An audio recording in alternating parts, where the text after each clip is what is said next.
Hi, I'm Joel McCower here in Studio C with Greg Dibb from Nissan's Research Center in Silicon Valley. Greg, you work on the autonomous vehicles, the so-called self-driving car. We hear about that increasingly. How far off is that, and why would we want one? Well, we're just a few years off for parts of an autonomous vehicle. We've announced that we're going to release highway technology, so you can drive first on highways and road trips and things like that. And then a few years later, city technology, where you can actually navigate intersections. And that all starts releasing around 2018, 2020. And why you would want one, there's a lot of different benefits, of course. The reason most people always ask me is they want to be able to read in their car or take a nap. That part's probably a little while off, but there's a lot of different advantages. There's higher efficiencies. You can route more intelligently with computing power in the car.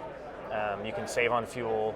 You can make your trip faster, and then you can be more safe, right? The car is, in some ways, better at doing parts of driving than you are. Right. So the can't take a nap part suggests that the first generation is going to be more semi-autonomous vehicle. Right. So what does that mean, semi-autonomous? What will it be able to do and not do? Well, so the first things are similar to the technologies that we're releasing now, and it's called ADAS, or Advanced Driving Assistance Technologies, and that kind of makes you a super driver. It uses the sensors, so you've got eyes in all corners of the car, that when you go to change lane, it sees the car is there, it stops you from changing the lane. If you start to drift and your eyes get off the road, it keeps you in the lane.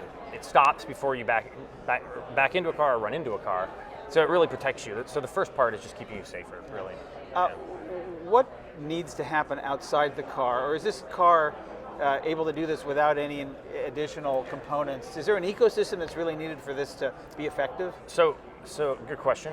Our goal is to make it self-contained, so the car without connection can still be very reliable in doing all of the driving that it needs to do.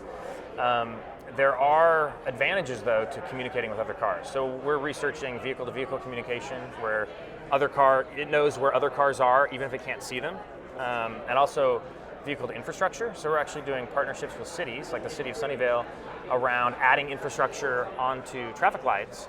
And we know far in advance what the signal is going to be, the timing of the change, and we can optimize accordingly. So this must be a big change for a company that's used to making things, shipping them out, and never really seeing them again unless there's some service or maybe some other problems. But I imagine you have to play with a lot of new kinds of players that you didn't before. Talk a little bit about what that's like.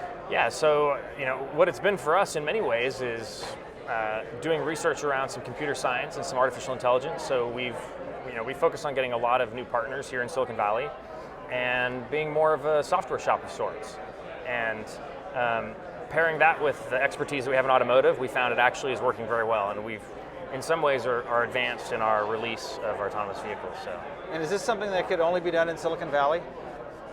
We think so, yes. Yeah, we think that that's why we opened this research center here. We've been here 2 years now. We've hired some really good talent. We're partnering with some really good companies, and this has been a good place to be for Nissan. Great. Well, we can't wait to see what comes out of all that. Thanks so much. Sure.